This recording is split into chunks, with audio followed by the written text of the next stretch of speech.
Hey there, geeks. Tim with MajorGeeks.com. Today we're going to show you how to find your RAM speed in Windows 10 or 11. And actually, you can also find a lot of other information in the same areas in some cases.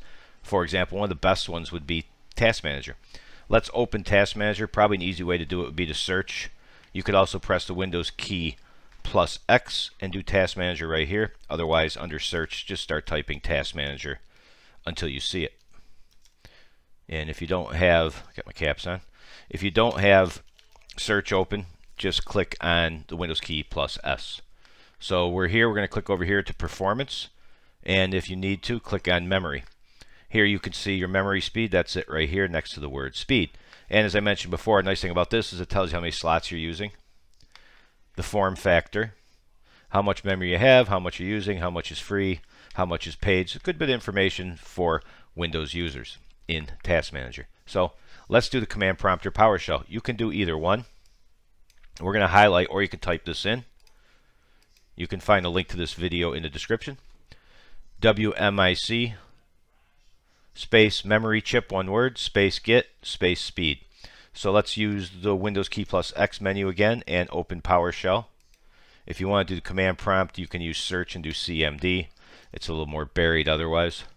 And once again, it's only going to show you the speed. Control V, or type that in, press enter, and as you can see, 2666, same as you saw here. That's a couple simple ways to do it. That's real fast, real basic, gets the job done.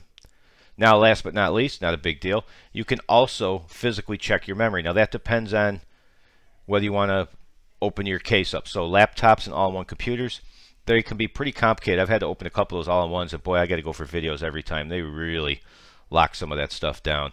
So the other steps would work better. However, if you have a tower, you can open it up and look inside for the memory stick, and they almost all have a sticker on them just like this. And all the information you need, DDR3, everything you need is right there to figure out what you need for speed. And of course, in my opinion, that's the best way, simply because if you want to match every number to what you have, that's where you find it for sure. Okay, finally, there's one more way. Freeware memory apps. We have a whole bunch of them here, and you kind of got to pick through them. It's up to you. Some are better than others. I just don't think you necessarily need them. So you can find a couple decent ones in there. A lot of them go into testing and not as much information tools, memtest, stuff like that. Hardly anybody uses this stuff anymore because you just don't really need it. So my opinion, you should be able to have it in one of these 3 steps. And again, my favorite is, if you can get at it, look at the sticker on there. And there you have it. There's a few ways you can find your RAM speed in Windows 10 or 11. You know the drill, bottom right corner. Subscribe, like, all that stuff. Thanks for watching as always. See ya.